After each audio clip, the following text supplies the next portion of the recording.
Mapigano makali yameripotiwa kuzuka Jumatano hii katika wilaya ya Uvira mashariki mwa Jamhuri ya Kidemokrasia ya Kongo, hali inayozidi kuongeza wasiwasi kuhusu usalama katika eneo la Sud Kivu.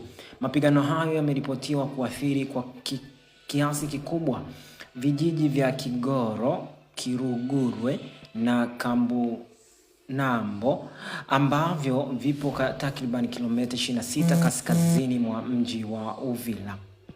Kwa mjibu wa taarifa kutoka eneo la tukio, mapigano hayo yanawakutanisha wahasi wa kundi la M23 linalojulikana pia kama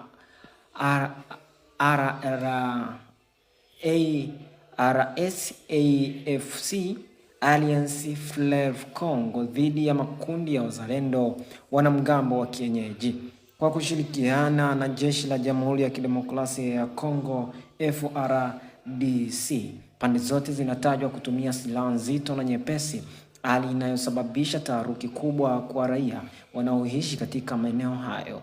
Wananchi wengi wamelazimika kuyahama makazi yao wakikimbilia maeneo yanayoaminika kuwa salama zaidi, huku baadhi wakielekea ndani zaidi ya mji wa Uvira na wengine wakivuka mipaka kuelekea maeneo jirani.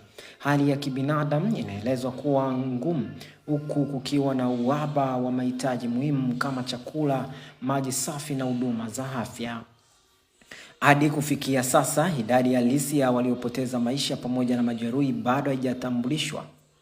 bado haijathibitishwa kumradhi rasmi kutokana na changamoto za kiusalama na ugumu wa kufikia maeneo yaliyoathirika.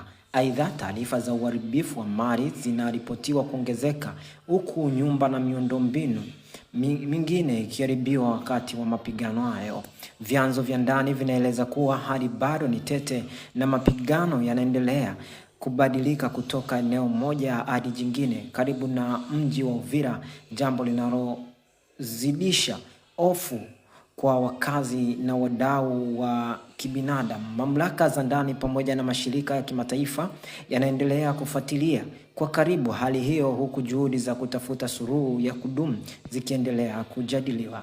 Imeandaliwa na Kimodo Msafi na mimi ni Kimodo Msafi, na hii ni Saidi TV2 Media.